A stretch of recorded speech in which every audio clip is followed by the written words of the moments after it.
सुप्रभात बच्चों। आइए आज हम कक्षा 8 की संस्कृत पढ़ेंगे। हमारा चैप्टर है द्वादशा पाठ। इसको हम 12 पाठ बोलते हैं। पाठ का नाम है चित्रकूटम। तो चित्रकूट तो सभी ने सुना होगा नाम।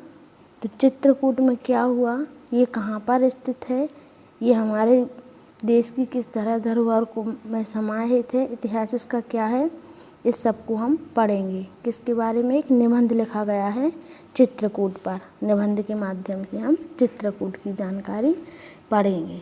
तो चित्रकूट में क्या है, अनेक धार्मिक स्थल हैं और प्रकृति का महत्व भी है, पवित्र दर्शन है, दर्शनीय स्थल हैं। तो इनकी जानकारी हम पढ़ेंगे चित्रकूट के विषय में एक निबंध के माध्यम से।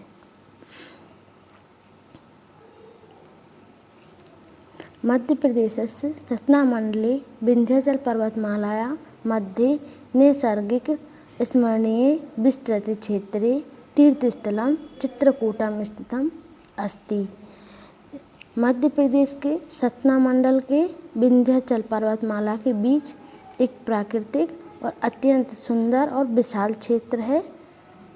तीर्थ स्थान भी बोलते हैं इसको हम। ये चित्रकूट स्थित है, यहाँ पर इसे हम चित्रकूट के नाम से एक तीर्थ स्थान प्रसिद्ध है वहाँ पर। इदम स्थानम नगर कोलाहलहारितम प्राकृतिक सौंदर्य संपन्नम अस्ति। यह स्थान नगर के कोलाहल से रहित और प्राकृतिक सौंदर्य से भरा हुआ है। प्राकृतिक सौंदर्य से भरा हुआ है या परिपूर्ण बोलते हैं। अत्र आगमनेन दर्शनेन च सहजाताय आनंद अनुभूति जायते। यहाँ पर जो भी लोग आते हैं, यहाँ पर आने पर हमें क्या होता है, एक आनंद की अनुभूति होती है। यहाँ पर चित्रकूट में जाते ही हमें क्या होती है, आनंद की अनुभूति होती है, आनंद मिलता है वहाँ पर। चित्रकूटे सघनानि वनानि सन्ति अत्र कलानाद पूरिता निर्झरा अपि वर्तते। यहाँ पर चित्रकूट में घने जंगल हैं। यहाँ कलकल ध्वनि से पूर्ण झरने भी हैं। झरने जो वहाँ पे बहते हैं वो कलकल की ध्वनि करते हुए बहते हैं। और यहाँ पर बहुत ही घने पास में पेड़ पौधे, बहुत ही घने जंगल भी पाए जाते हैं। सर्वत्र हरितिमा राजते। चित्रकूट कैसा है, सभी तरह से हरियालियों से सुशोभित है।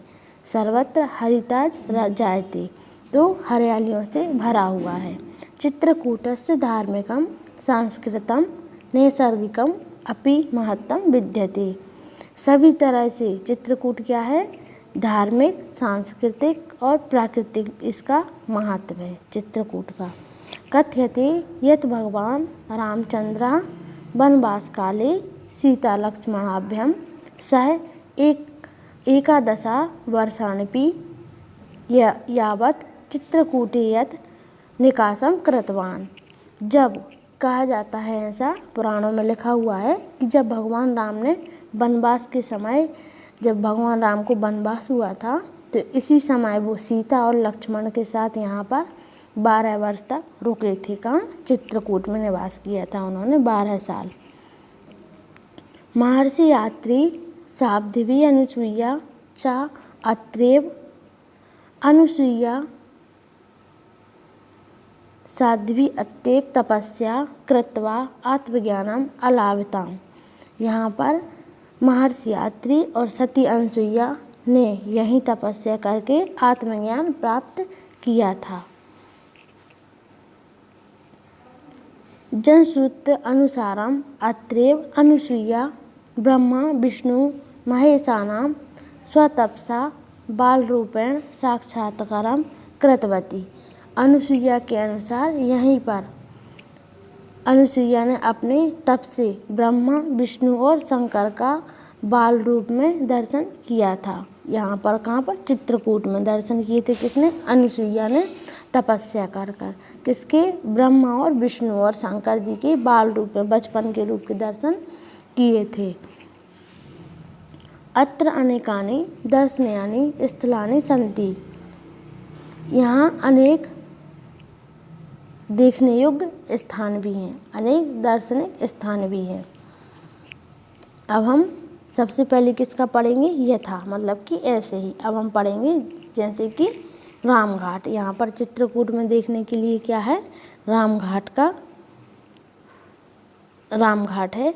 इसमें पढ़ेंगे हम इसकी क्या महत्ता है। मंदाकिनी तटे रामघाटा अस्ति। मंदाकिनी नदी के किनारे रामघाट स्थित है। अयम अतीव रमणीय घटा, यह बहुत ही सुंदर है। रमणीय मतलब कि सुंदर है, यह बहुत सुंदर है। अत्र आदूनां महात्मानां तीर्थयात्रिणां च प्रदाय सम्मर्दः भवति।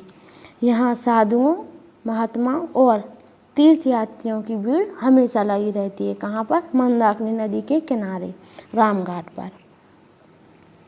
सूर्य उदयात सूर्यास्तायां यावत् मंत्रोच्चारण वातावरणम गुंजयति भवति।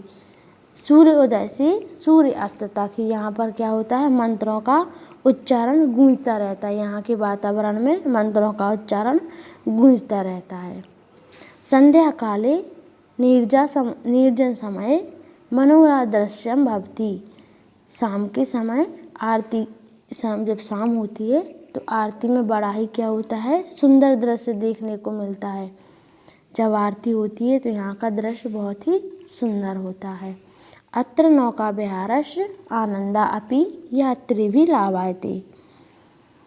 यहाँ नौका विहार का आनंद सभी यात्रीगण प्राप्त करते हैं। नौका विहार मतलब कि नाव में बैठकर, मंदाकिनी नदी है जो, उसमें नाव में बैठकर सभी यात्री क्या करते हैं, घूमते हैं, उसका आनंद भी लेते हैं। अब इसके बाद पढ़ेंगे हम रामघाट मंदिर। रामघाट है, रामघाट का महत्व जान लिया। अब हम पढ़ेंगे कामदगिरि। कामदगिरि स्थलस्य धार्मिकं महत्वं लोक प्रसिद्धम। कामदगिरि स्थान का धार्मिक महत्व लोक मतलब कि सभी जगह लोक महत्व है। ये लोक में प्रसिद्ध है, सभी जगह प्रसिद्ध है। एतत् स्थलम हरिमिच्छादितम अस्ति। यहाँ यह स्थान कैसा है, हरियाली से ढका हुआ है, बहुत ही ज़्यादा यहाँ पर हरियाली है। अत्र श्रद्धालवा भागवता रामस्य प्रतीक रूपम चरण चिन्ह पूज्यति। यहाँ पर सभी लोग आते हैं, भक्त लोग जो आते हैं वो भगवान राम के प्रतीक, इनके चरण चिन्ह को पूजते हैं। प्रतीक के रूप में उनको उनके चरण चिन्ह पूजते हैं। कामदगिरि जो है वहाँ पर भगवान राम जी के चरण उछरे हुए हैं। मान्यता अस्ति यद् भारता अयोध्या वासिभिः सह रामं पुनः अयोध्यायां आनेतुमत्रैव प्रथितवान। ऐसा माना जाता है कि जब भगवान अयोध्या निवासियों के साथ राम को अयोध्या वापस लेने के लिए यहाँ प्रार्थना करने के लिए आए थे भरत, जब भगवान राम वनवास जा रहे थे तब भरत जी आए थे राम जी को लेने के लिए कि आप अयोध्या वापस चलो, तो वहाँ पर उनके चरण पादुका उछरे हुए हैं। चरण भरत मिलाप भी बोलते हैं इसको हम। अत्रैव समीपे भरत मिलाप मंदिरम अस्ति। यहाँ पास में ही क्या है, भरत मिलाप मंदिर है। कहाँ पर, कामदगिरि में। जब भरत जी राम जी को लेने आए थे, उनका मिलाप हुआ था तो वो चरण पादुका ले गए थे, सबको पता है, रामायण जी में देखा होगा। तो यहाँ पर उनके चरण उछरे हुए हैं और भरत मिलाप मंदिर भी है यहाँ पर। कामदगिरि प्रदक्षिणा जने क्रियते। कामदगिरि की परिक्रमा लोगों द्वारा की जाती है। प्रदक्षिणा मतलब कि परिक्रमा लोगों के द्वारा की जाती है। अब हम पढ़ेंगे किसके बारे में, जानकी कुंड के बारे में। जानकी कुंड के बारे में पढ़ेंगे। रामघटात् नाति दूरम एव जानकी कुंडलमस्ति। रामघाट के समीप ही क्या है, जानकी कुंड भी है। तत्र नौकाया अपि गन्तुं शक्यते। वहाँ नाव से भी जाया जा सकता है। कहाँ पर, रामघाट के पास में जानकी कुंड है, वहाँ हम नाव से जाते हैं। अत्र मंदाकिन्याः शान्तिजलम अतीव स्मृतिपूरितम एव स्थिरम भाति। यहाँ मंदाकिनी का शांत जल बीते समय की यादों से भरा मन को स्थिर दिखाता है, मनों को स्थिर दिखाता है।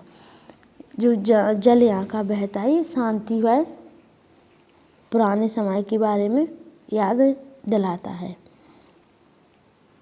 वनवासे सीता अत्रैव स्नानम करोति, इसमें वनवास के समय सीता यहीं पर स्नान करती थी। जो जानकी कुंड है यहाँ पर सीता जी क्या करती थी, स्नान करती थी वनवास के समय।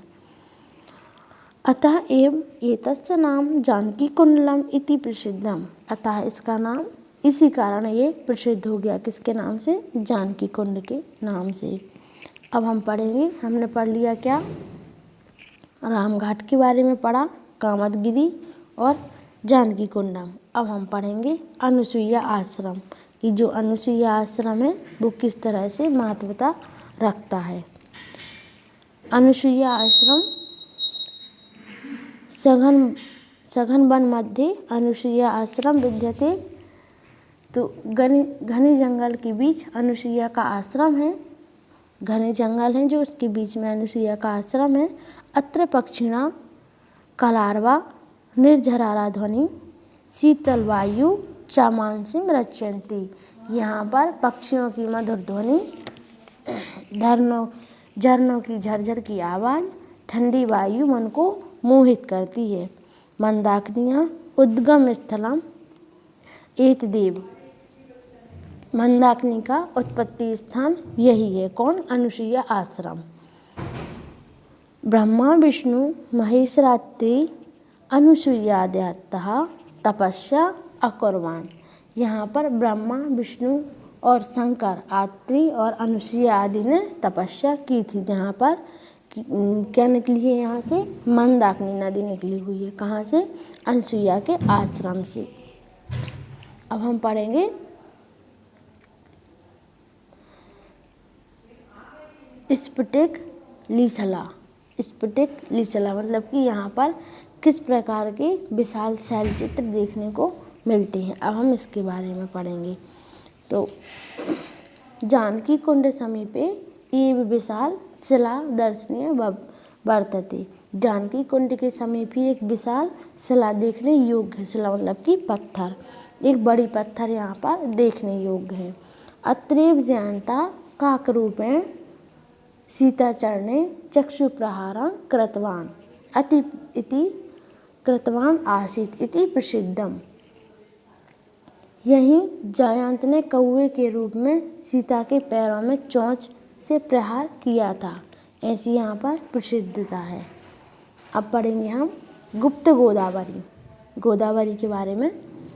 चित्रकूटतः पंच क्रोश दूरम नयन विहारम सौंदर्ययुक्तम गुप्त गोदावरी स्थलम वर्तते, चित्रकूट से 5 कोस दूर मतलब कि 5 किलोमीटर दूर आँखों को आकर्षित करने वाला सुंदरता से भरा हुआ गुप्त गोदावरी स्थान है। अत्र द्वे नैसर्गिके ग्रह स्था, यहाँ 2 प्राकृतिक गुफाएं भी हैं। अत्र निरंतरम जलम प्रवाहति, यहाँ सदैव जल बहता रहता है। अब हम पढ़ेंगे हनुमान धारा। हनुमान धारा पढ़ेंगे। अत्र उच्च स्थलानाम जलम पतति, यहाँ ऊंचे स्थान से जल गिरता है। हनुमान धारा में क्या होता है, यहाँ बहुत ही ऊंचे स्थान से जल गिरता है। जल प्रपाता अत्र खलु द्रष्टव्या एव, जल का झरना यहाँ देखने योग्य होता है। लंका दहनांतरम रामाज्ञा हनुमानम अत्रैव शीतलम प्रवत्तवान, अतः एतस्य नाम हनुमान धारा इति जानपादवात्। जब हनुमान जी लंका जलाने के बाद राम जी की आज्ञा से हनुमान जी ने यही शीतलता प्राप्त की थी। शीतलता मतलब कि जब लंका जलाई हुई थी हनुमान जी ने तो उनकी पूंछ में आग लगी हुई थी, तो यहीं पर उन्होंने क्या किया था, अपने पूंछ की आग को बुझा दिया था। अतः इसका नाम हनुमान धारा हो गया, ऐसा लोग कहते हैं कि राम जी की आज्ञा पाकर यहाँ पर हनुमान जी ने अपनी पूंछ को ठंडा किया था, बुझाया था। अब हम पढ़ेंगे क्या, ग्रामोदय विश्वविद्यालय। अब हम पढ़ेंगे चित्रकूट में एक विश्वविद्यालय भी है। अत्र राष्ट्रसेवकन नानाजी देशमुखेन ग्रामोद्धार भावनाया नवीन प्रकल्पना स्थापिता। यहाँ राष्ट्र सेवक नानाजी देशमुख द्वारा गाँवों के विकास के लिए, गाँव के विकास की भावना को रखते हुए उन्होंने क्या किया था, एक नई ग्रामोदय विश्वविद्यालय बनाई हुई थी। विश्वविद्यालय नाम वाला है, ग्रामोदय क्या है, विश्वविद्यालय के नाम से प्रसिद्ध है। चित्रकूट ग्रामोदय विश्वविद्यालय संप्रतः सा महात्मा गांधी ग्रामो विश्वविद्यालय इति नामना प्रसिद्ध। इस समय महात्मा गांधी ग्रामोदय विश्वविद्यालय नाम से प्रसिद्ध हैं। यहाँ अत्र प्राकृतिक चिकित्सा प्रकल्पा अपि वर्तते। यहाँ पर प्राकृतिक चिकित्सा का विभाग भी है। कृषि अनुसंधान कार्येषु अत्र महती प्रगति दृश्यते। कृषि के अनुसंधान कार्यों में यहाँ बड़ी प्रगति दिखाई देती है, बहुत ही बड़ी प्रगति दिखाई देती है। तो देखो हमने चित्रकूट में क्या पढ़ा है, चित्रकूट एक निबंध है। निबंध के माध्यम से चित्रकूट में क्या क्या है, ये क्यों प्रसिद्ध है और यहाँ पर कौन सी पढ़ाई के लिए हमें अनुसंधान है। तो हमने यहाँ पर भरत मिलाप हुआ था उसके बारे में पढ़ा रामघाट में, फिर पढ़ा हमने रामघाट के बाद कामदगिरी, जानकी कुंड, अनुसुईया आश्रम और स्पष्ट शिला। यहाँ पे कुछ पत्थर भी हैं बड़े बड़े, उन पर क्या लिखा हुआ है। फिर पढ़ी हमने हनुमान धारा और फिर ग्रामोदय विश्वविद्यालय के बारे में। धन्यवाद।